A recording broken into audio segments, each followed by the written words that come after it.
اعوذ باللہ من الشیطان الرجیم بسم اللہ الرحمن الرحیم۔ اب ایک اور رکاوٹ جو ہوتی ہے اس راستے پر چلنے میں، راستہ یہ کیا ہے، اس کی ہدف آگے آ جائے گا۔ جہاد اور قتال اور انفاق کس کام کے لیے ہے، یہ اس سورہ مبارکہ کا کلائمیکس ہوگا جو آگے آئے گا۔ لیکن ایک اور رکاوٹ جو آتی ہے، یہ تکلیف آ جائے گی، یہ مصیبت آ جائے گی، یہ مسئلہ پیدا ہو جائے گا، یہ مشکل ہو جائے گی، یہ سارے خوف وَلَنَبْلُوَنَّكُمْ بِشَيْءٍ مِّنَ الْخَوْفِ وَالْجُوعِ وَنَقْصٍ مِّنَ الْأَمْوَالِ وَالْأَنفُسِ وَالثَّمَرَاتِ لَتُبْلَوُنَّ فِي أَنفُسِكُمْ وَأَمْوَالِكُمْ وَلَتَسْمَعُنَّ مِنَ الَّذِينَ أُوتُوا الْكِتَابَ مِن قَبْلِكُمْ وَالَّذِينَ أَشْرَكُوا أَذًى كَثِيرًا۔ آزمایا تو جائے گا۔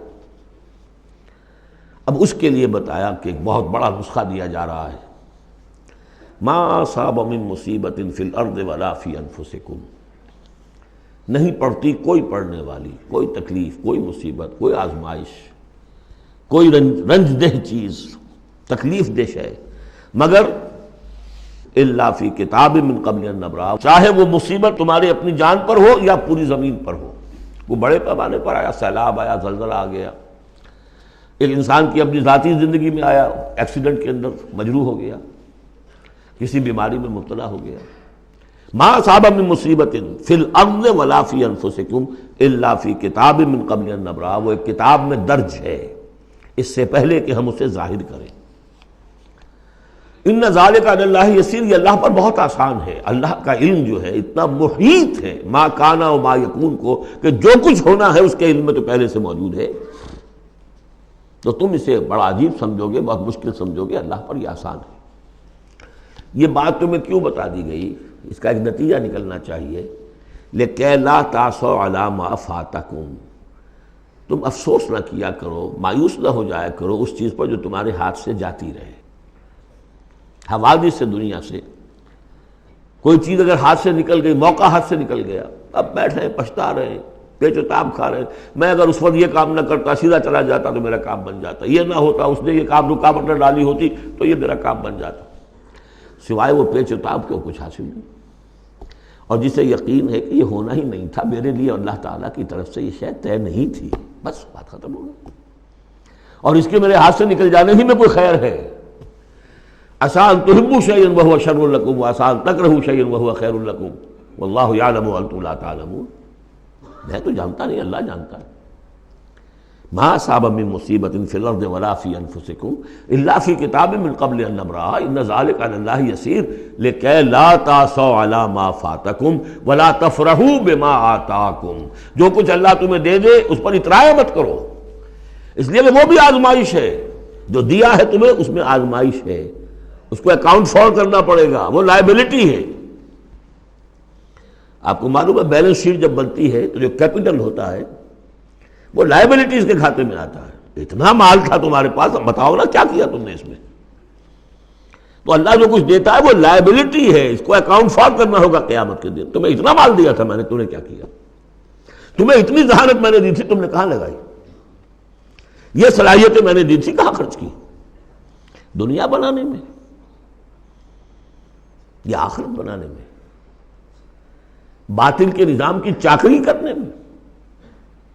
IMF کی سروس ہو رہی ہے، اتنے ملین روپے تنخواہ مل رہی ہے، ٹھیک ہے، چاکری کس کی ہو رہی ہے؟ کس کے نظام کو چلا رہے ہو؟ کس کی رتھ میں گھوڑے بن کر جتے ہوئے ہو؟ غور کرنے کی بات ہے۔ بڑا ہمیں فخر ہوتا ہے، فلاں شخص ورلڈ بینک کے اتنے عہدے پر پہنچ گیا، ہمارا عزیز اور ہمارا۔ کس کی چاکری ہو رہی ہے؟ لیفٹیننٹ بن گیا انگریز کی فوج میں، انگریز کی فوج میں۔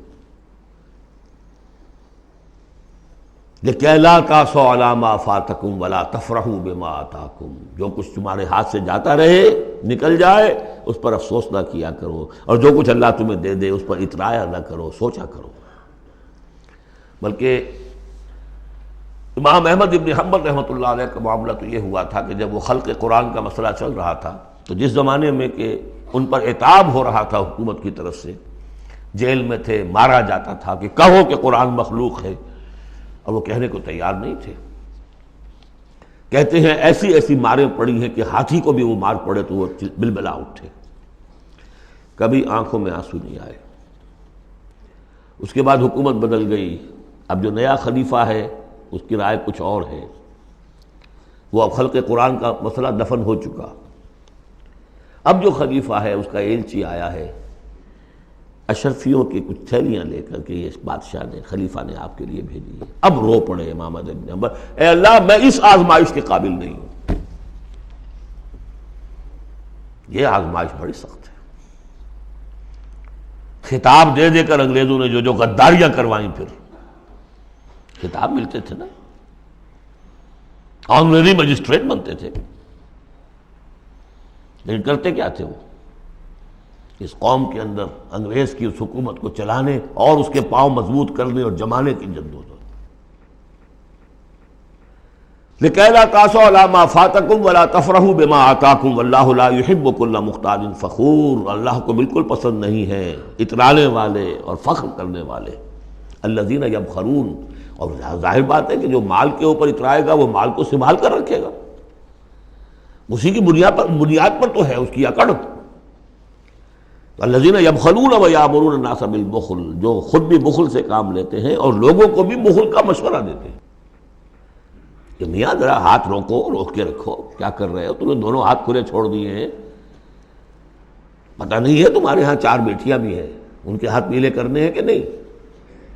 کہاں تم اللہ کے لیے اور اللہ کے دین کے لیے سب کچھ خرچ کرنے کے درپے ہو گئے ہو؟ وَمَن يَتَوَلَّ فَإِنَّ اللَّهَ هُوَ الْغَنِيُّ الْحَمِيدُ، اور جو کوئی رخ پھیر لے گا، منہ موڑ لے گا، تو اللہ تعالیٰ تو غنی ہے اور حمید ہے، اسے کسی کے احتیاج نہیں ہے، وہ ستودہ صفات ہے۔ صدق اللہ العظیم۔